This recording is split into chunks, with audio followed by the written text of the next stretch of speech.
Ouvrons à présent un chapitre entrepreneuriat et intéressons-nous à la société PYT Audio. Spécialisée dans les solutions acoustiques innovantes, elle s'est installée récemment dans la capitale des Mauges, au Cormier précisément. Nous avons souhaité en savoir plus sur l'aventure économique menée par deux jeunes du territoire. Je vous propose, dans un premier temps, d'écouter le témoignage de Thibaut Mercier, l'un des co-gérants. Vraiment au tout départ, c'était vraiment né d'une passion pour l'hi-fi, la musique, le cinéma. Dans toutes ces parties-là, dans le côté audio, il y a forcément la partie acoustique. Et initialement, je ne trouvais pas de solution adaptée à mon local, à chez moi. Et j'ai décidé de faire des solutions qui soient le plus écologiques possible et esthétiquement intéressant pour pouvoir rentrer un peu chez tout le monde, quoi. Entre l'idée et la mise en place, j'imagine que ça ne s'est pas fait en un seul jour, il y a eu plusieurs mois, plusieurs années. Il s'est passé plusieurs années parce que tout début, donc c'était il y a quasiment 8 ans maintenant, avant de créer la SRL telle qu'on la connaît aujourd'hui. Vraiment, il y a eu beaucoup de temps de maturation. La création, la conception du produit recyclé et recyclable a pris plus de 2 ans. Donc ça a été vraiment une aventure sur la durée. Ça prend beaucoup de temps de concevoir des solutions, ça prend beaucoup de temps de sourcer les produits, ça prend beaucoup de temps de trouver des solutions aussi en France qui puissent avoir ces caractéristiques-là. Donc effectivement, ça a été un travail de longue haleine, mais voilà, aujourd'hui ça en vaut le coup. On est typiquement sur une niche sur le marché français. Alors une niche, pas tout à fait, parce que le problème du bruit en France, ça représente quand même 54 milliards en coût social.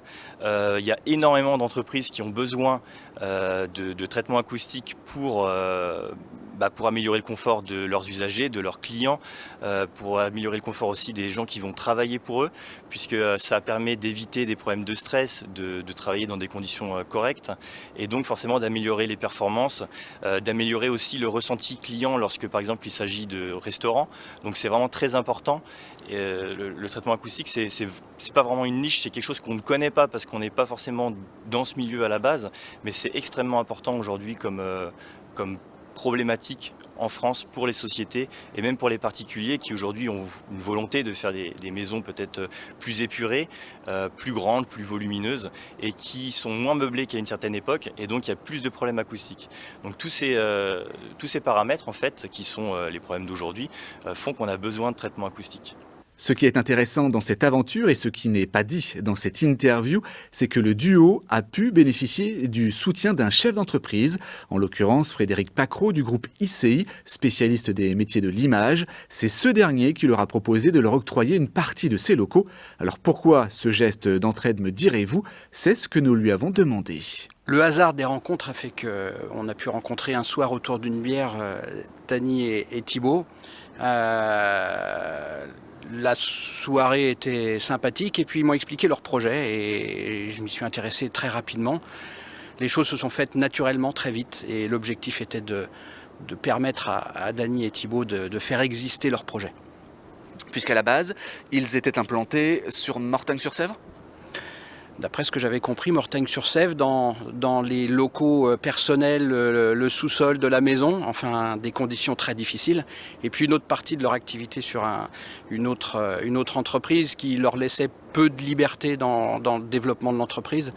Donc on a rendu les choses très très simples puisque on n'est pas passé par un cabinet d'avocats pour créer un contrat de location. Enfin, on leur a mis très vite des locaux et des moyens à disposition et ça leur a permis de se concentrer vraiment sur le développement de leur marque. Ça va au-delà du simple coup de main puisque vous mutualisez une salariée ou plusieurs, d'ailleurs on la voit derrière vous. Alors ça, c'est la chance qu'on a eue, puisque au démarrage, ils se sont débrouillés tout seuls. Émilie, qui est arrivée un petit peu après, travaillait à mi-temps. Elle avait une autre activité sur des ménages, enfin une activité un peu plus précaire. Et très vite, nous, on a vu qu'Émilie, c'était une travailleuse acharnée, mais qu'elle n'avait pas tout son temps occupé. Donc on a proposé à Émilie on a d'abord proposé à Thibaut et Dany de solliciter Émilie pour occuper la moitié de son temps sur l'entreprise ICI. Et donc ça permet à Émilie de venir tous les matins sur le même site de travailler à moitié pour PYT et à moitié pour ICI. Et puis s'il y a des pics d'activité pour l'un ou pour l'autre, on se laisse le droit de demander à Émilie de travailler 100% pour ICI ou 100% pour PYT. Quel est l'intérêt pour vous, chef d'entreprise visiblement accompli, d'aider ces deux jeunes ?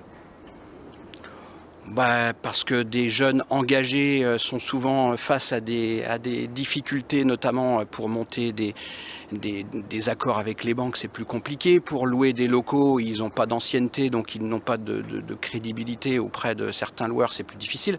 Et puis il y a une grande satisfaction personnelle et pour l'ensemble du personnel d'ICI de voir une entreprise grandir, partir de zéro, et puis j'espère qu'elle ira très loin et qu'elle n'aura plus assez de place chez ICI et qu'elle aura ses locaux très vite.